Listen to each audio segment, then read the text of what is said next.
Welcome to Sinister Heroes. I'm your host, Danny Iniquitous. Thank you for tuning in. If you're new to the channel, this is a channel about Dungeons and Dragons where we try and take a darker tone with everything we do here. So if you like edgy kind of content, definitely hit that like and subscribe button. A big thank you to our Patreon supporters. We love you guys. Thank you so much for supporting the channel. What you guys do for us is amazing, and it helps us to keep bringing out new content. So if you're interested in becoming a Patreon supporter, the link is in the description, as well as the link to our good friends at Dice Legion. Use the promo code SINISTER and get 10% off all your purchases. Without further ado, we're going to start talking about Tritons. The Tritons, they are a aquatic species. So their whole thing is they came from the elemental plane of water, and they were chasing down these evil entities, and they fought their way back into these other dimensions and other worlds, and that's how they ended up here. And they're here at the bottom of the ocean floor, protecting us from evil krakens and other underwater nemesis and problems that exist deep within the ocean. So they have this great history of fighting evil, and they have this very noble cause to them that makes them seem like they're above everything else. Like being a Triton is the greatest honor there is to be, because they protect the world from such great evils, and they're built that way. And when they interact with the rest of the world, they treat the rest of the world as such. So you get this very great, noble, like snooty, arrogant kind of persona that just jumps right to you right off the bat. Like they believe they're better than everyone because nobody would be safe without them. I love that idea. I love the fact that the oceans and the deepness of the sea can be very terrifying. It can be frightening. Drowning is a real terrible fear that a lot of people have. People have fear of the depths of the oceans. The depths of the oceans are a scary place, especially when you consider some of the bizarre creatures that live in the deepest parts of the ocean. And these are the people that live there. The legends of like Atlantis and things like that, characters like that, really fit in well with Triton. My favorite thing is, especially about species that have been devoted their whole existence to fighting evil, is eventually there's a bunch of them that end up becoming that evil, because there's only so long you can be surrounded by monsters before you start to understand and act like monsters. It's a great thing that happens constantly throughout a lot of literature. There's some great hero that's sent to guard the gates of a great evil, and eventually they end up succumbing to that evil and then leading that evil as it comes back to destroy the world. It happens all the time, but it's a great trope.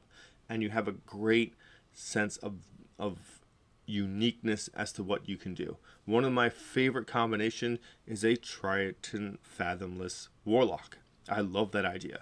Let the Triton have been existing, fighting this evil kraken throughout the entire time of its humanity, and let it sit there and what it believes is the corpse of the enemy, and having lost all of its comrades, only to find out that was not even the kraken they were searching for. That it was just a child or an infant or some like second in command lieutenant, and then all of a sudden emerges this other kraken that's like 19 times the size of the original one, and that Triton comes to the realization that he doesn't stand a chance, and that his whole life is just worthless.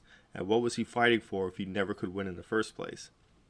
And then the kraken just deciding that his punishment shouldn't be just to die for what he's done, but to live in servitude, helping to destroy everything that he had been forced to believe. And you can really get in depth with stuff like that and really create this fantastic world of what the underwater looks like, and help to bring that to the forefront, help to make the world cave to the world that you think deserves to rule over it. And there you have a great theory to build a very evil, lawful evil kind of Triton who's there to conquer, who's there to change the world and force them to be under their ruling and their lifestyle, and to have their above ground just be there in servitude to what their grander schemes are. And you can really dive into that and have a lot of fun with just thinking everything around you is beneath you. I like playing noble characters because it's very cool to be like that. But again, you have to do it within tact within your party. But you can have a lot of fun being just that arrogant and thinking you're that much better. And if you do have a story arc that changes that, it feels better the longer you play the character, because now you care more, and like those breaks and when you start to change really feel like almost like you're coming back to who you are.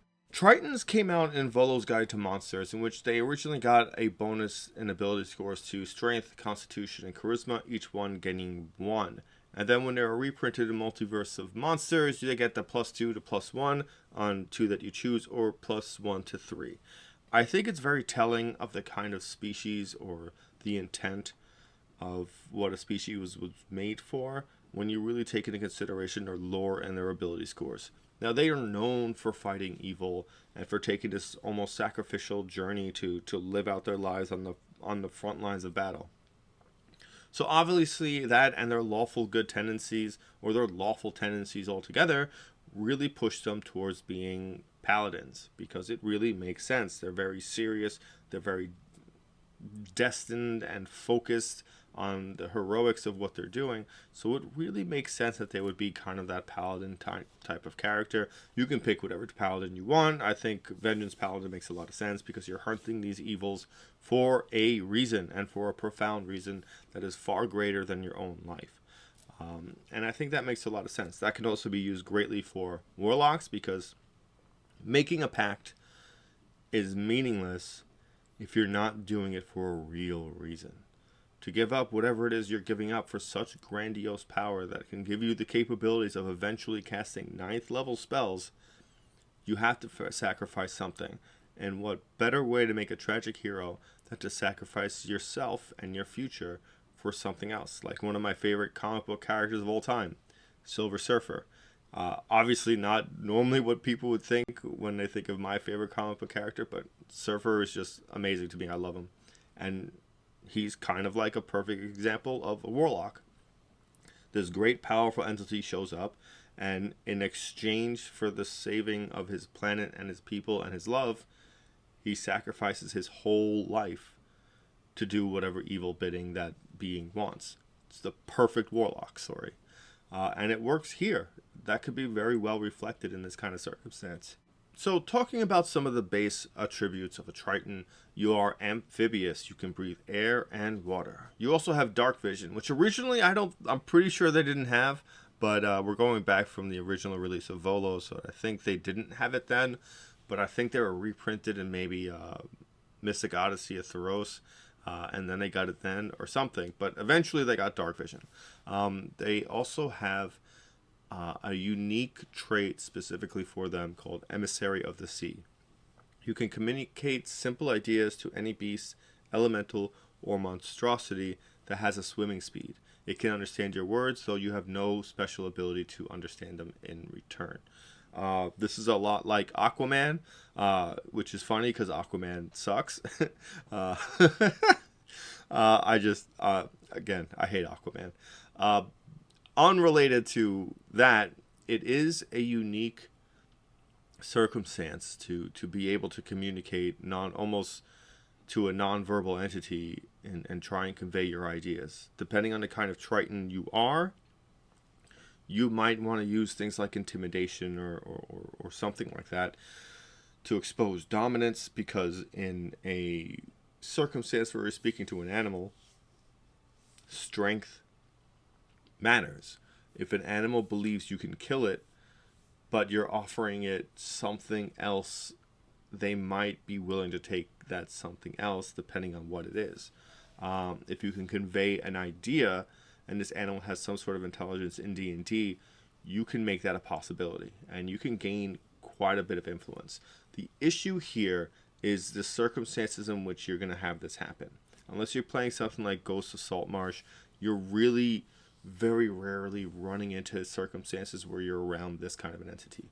Again, the great part about this is it's from a species trait. So it's not like a class ability that if you don't get to use, it's worthless.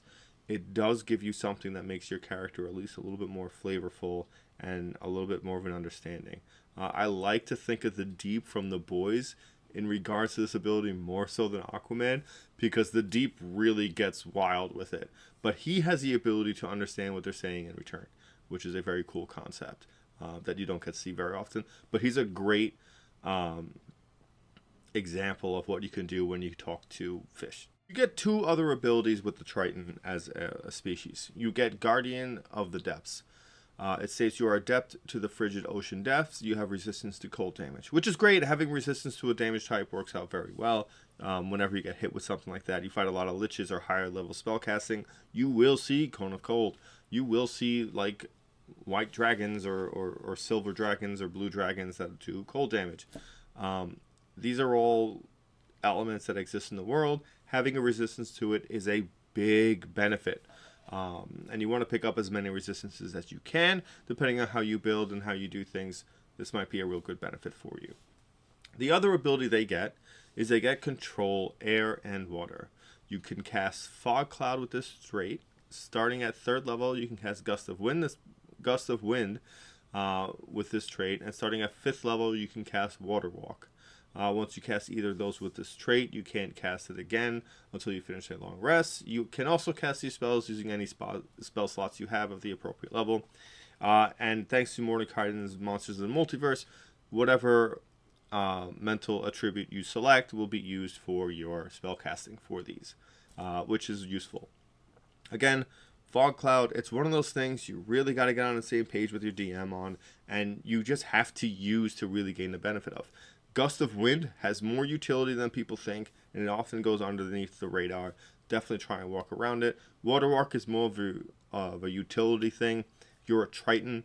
Why you'd want to walk on water is a little unusual to me, because I gotta imagine jumping in the water feels like going home to you.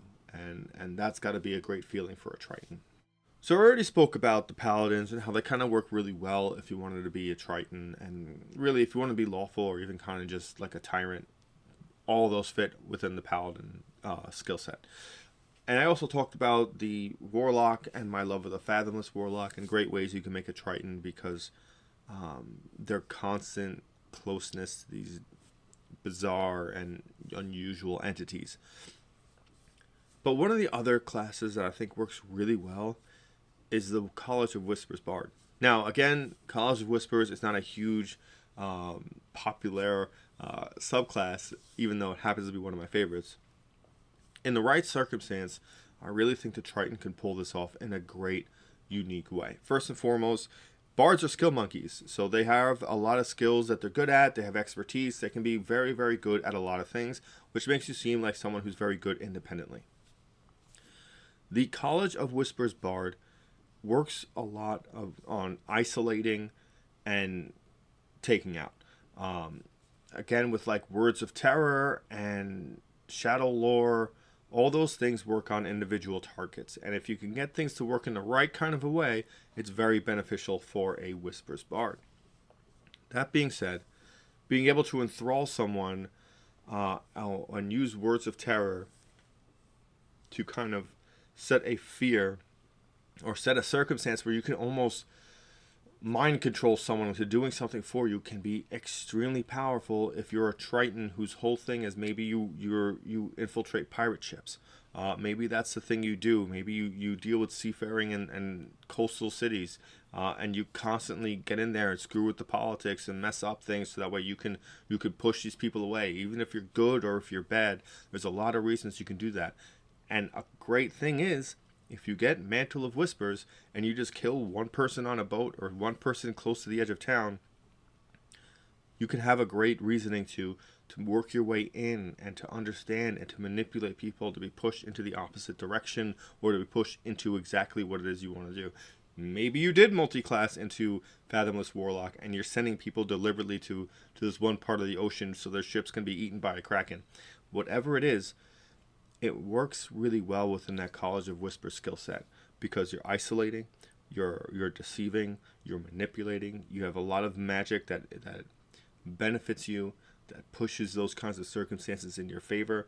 You have the ability to abuse your charisma, and if done really well, it's a scary class to play as because you're taking a lot of risk, and it puts you in a situation where there's a lot of eyes on you, and failing one of those skill checks is devastating.